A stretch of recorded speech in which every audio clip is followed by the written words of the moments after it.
Olá, prezados alunos, tributário, análise sistemática dos impostos, dando continuidade, impostos federais, imposto de renda.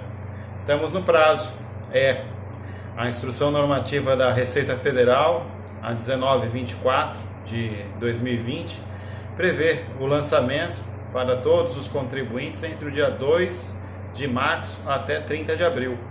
A aula de hoje é sobre o imposto de renda e sobre essa questão que envolve pessoas físicas e pessoas jurídicas, ok? Então vamos lá interpretando a aula de Direito Tributário, Imposto de Renda e Imposto Extraordinário de Guerra também. Vejamos então. Bem, o imposto de renda está na Constituição Federal, a sua competência está no artigo 153, inciso 3, né? E o Código Tributário coloca dos artigos 43 a 45 do Código Tributário Nacional os estudos. Além destes, nós temos também o Decreto 9580 de 2018. Esse Decreto 9580 de 2018 é o chamado RIR, Regulamento do Imposto de Renda, ok? RIR.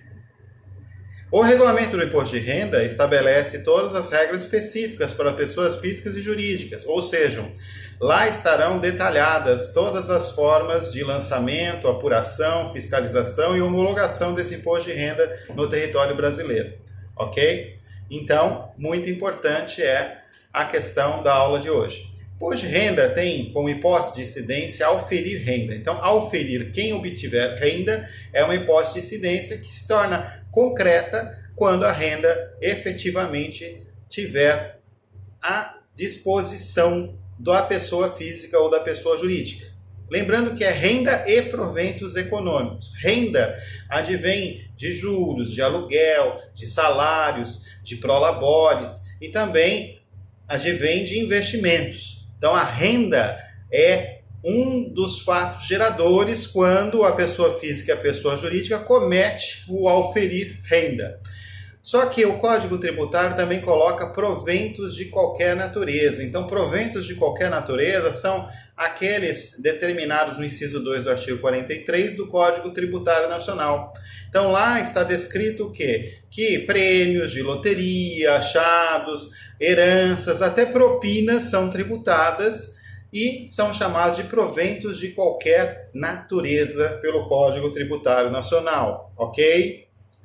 Bem, aqui nós estamos falando que o fato gerador é a disponibilidade econômica e jurídica, certo? Então, o auferir renda se materializa na disponibilidade econômica e jurídica para a pessoa física e jurídica desta renda. Quem são aí as pessoas que são sujeito passivo da relação? Sujeito ativo, todos sabem, a União é que vai cobrar, que vai arrecadar e fiscalizar. Então, contribuintes e responsáveis tributários são os sujeitos passivos, são as pessoas físicas e jurídicas, contribuintes e responsáveis. Contribuinte está no artigo 45 e responsáveis no 45, parágrafo único do Código Tributário Nacional.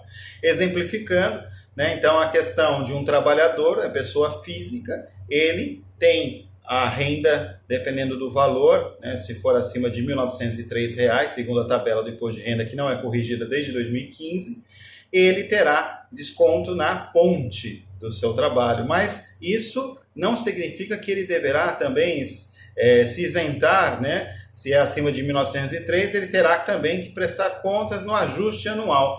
Então, além da fonte, do desconto da fonte, né, do seu trabalho, ele também, como pessoa física, terá que fazer o ajuste anual entre 2 de março até 30 de abril, que é o prazo dado atualmente pela instrução normativa da Receita Federal.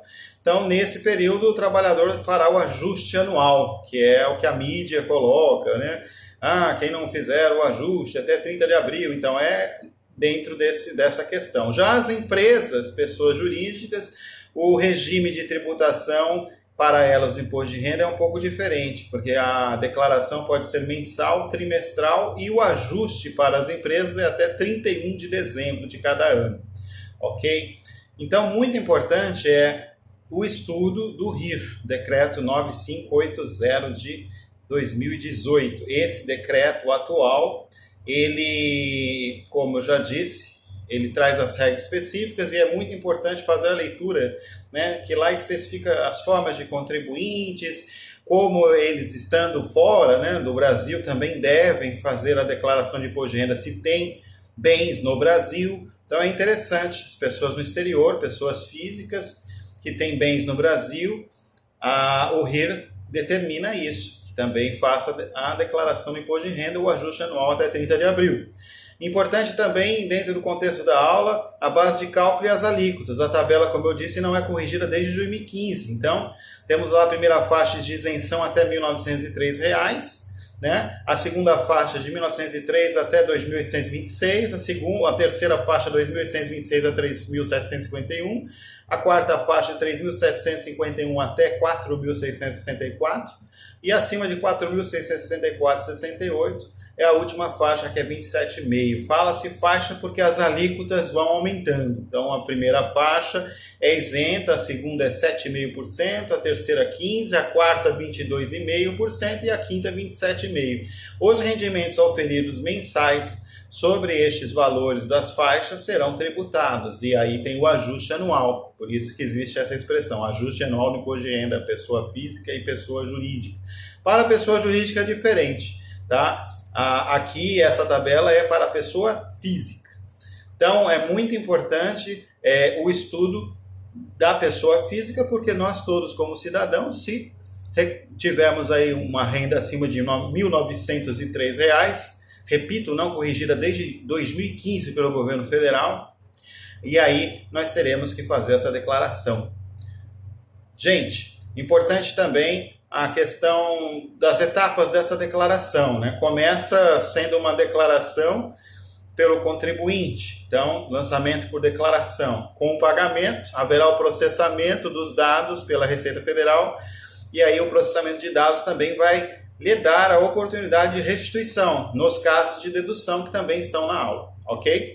E também essa restituição se dará conforme regra da Receita Federal. Após o pagamento, após o processamento, temos o lançamento por homologação. Esse lançamento se dará em até 5 anos, realizado pela Receita Federal, tá? Então é importante falarmos que esse tipo de imposto de renda é um lançamento por declaração e homologação da Receita Federal, lançamento misto, ok? Então é importante aí, para a gente finalizar, né, a questão, os estudos também que fazem parte da bitributação das empresas, né? Principalmente empresas coligadas e controladas que estão no exterior com sua sede e no Brasil possuem negócios. Então é interessante também a aplicação do Regulamento do Imposto de Renda, o RIR, nas empresas controladas e coligadas, aí tratando de pessoa jurídica e imposto de renda, ok?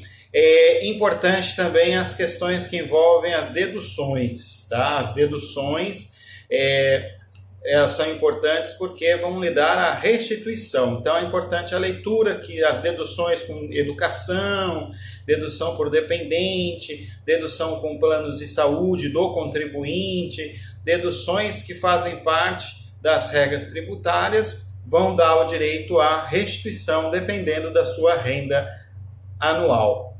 Ok? Então, é importante finalizar, né, as questões que envolvem as isenções de imposto de renda previstas no Regulamento do Imposto de Renda.